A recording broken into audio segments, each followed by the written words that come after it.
minutes. Hearts are racing. It'll be interesting to see where the big boats actually start, Gordon. Whether they... Okay, a bit of a match race going on here. Well, you talked of a giant shark. That's what it's...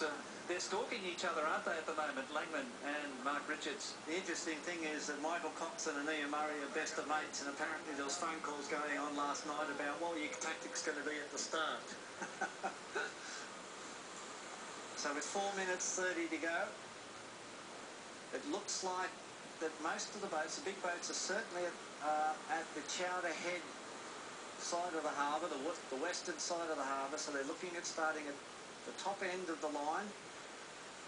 And it appears as though Yuzu's going to start near the committee boat end, which he started last year, keeping out of way of all of the smaller traffic. So that's Rick Goodridge calling the time.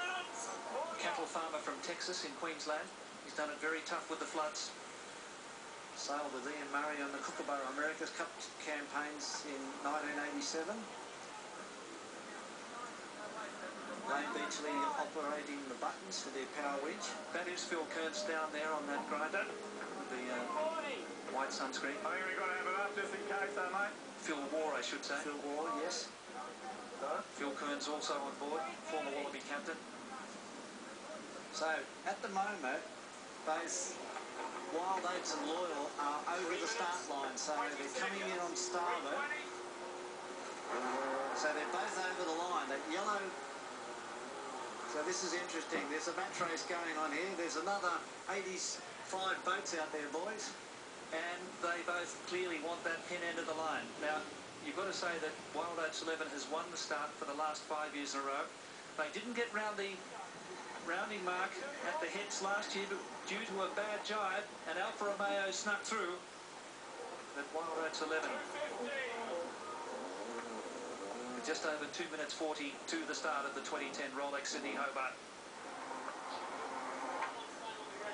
So it'll be interesting if they keep these head sails on, or they'll actually go to the reaching sails, which is on a roll of 4, Gordon, and you'll see them unroll that if the breeze squares up on them, which allows them to have more sail area.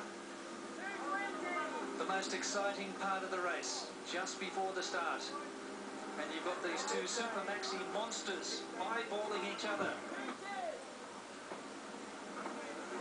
Slow speed now, please. 205. Rick Goodridge. 7 minutes to go.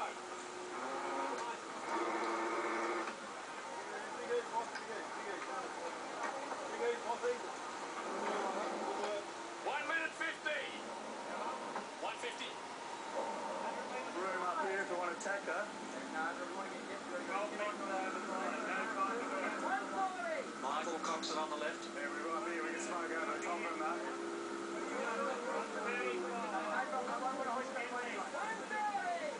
You can see the sail rolled up out the front of Wild Oats 11. That's the R1 sail.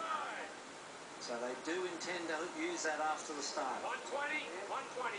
Navigator Ian Burns calling time and distance to the start line.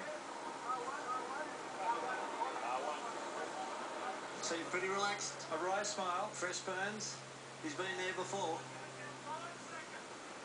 Now the other thing for the smaller boats is to not get involved with these big boats. Here we've got Wild Thing. And you can see the other group of the boats on the second start line at the top. But we're inside the last minute before the start now, and Wild Oats looks as though it's going to time its run down towards that pin end. They're on final approach. So Loyal's jiving at the top. But Wild Oats is on starboard tack. Start line between the power boat at the bottom of the picture, back up towards Chowder Head.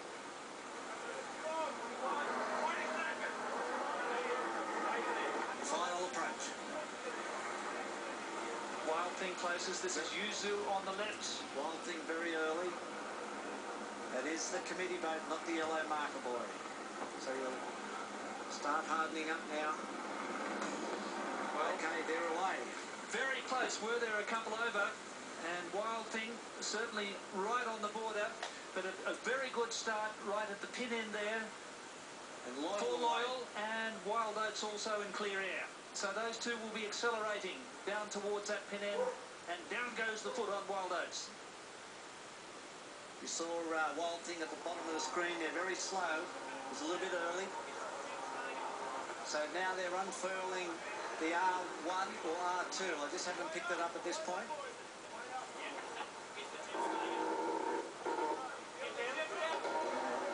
Wild Thing, well, if they were over early, they'll be informed within 5 minutes of the start, and they'll have to re-round. But did they look okay to you, Rob? Yeah, most definitely. If any, they were a little bit late. They were very slow when they had to do that big dip, and probably about 4 seconds late on the start line. But you'd have to give the start to Loyal, I think. Michael Coxon's got the first little battle out of the way, but both clean. And you can just see the lack of crew members on board Wild Thing. They're running with 12 crew, whereas the other 30-metre maxi boats have got crews of 22, 24. So they're going to have their hands full. Going to be very tight boys by the time they get there. Sean Langman and Mark Richards, Loyal and Wild Oats 11, down at this windward end of the start line, and now going head-to-head. Okay, they're just taking down the headsail. Everything's under control. That was the manoeuvring sail for the start. Now they've got a larger reaching sail, and I think it's the R2 sail, made out of Kevlar and Mylar.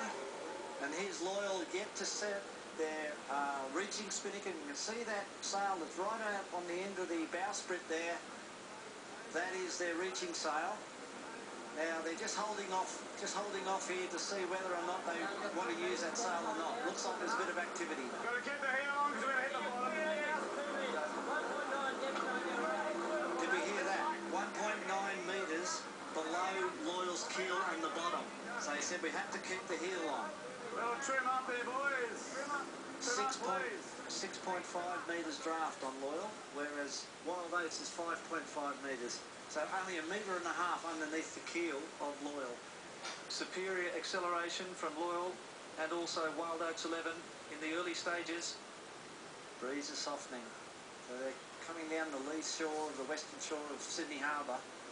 But they're still probably charging along at around about 12, 13 knots. It's amazing the speeds that these boats create. And over on the eastern shore, furthest away, we have Wild Thing and also Yuzu. And Brindabella also getting away quite well. So they're just hanging on to the starting headsail they use, a medium headsail. Clear start on both lines. No one over early, so that's great news for the 87 strong fleet.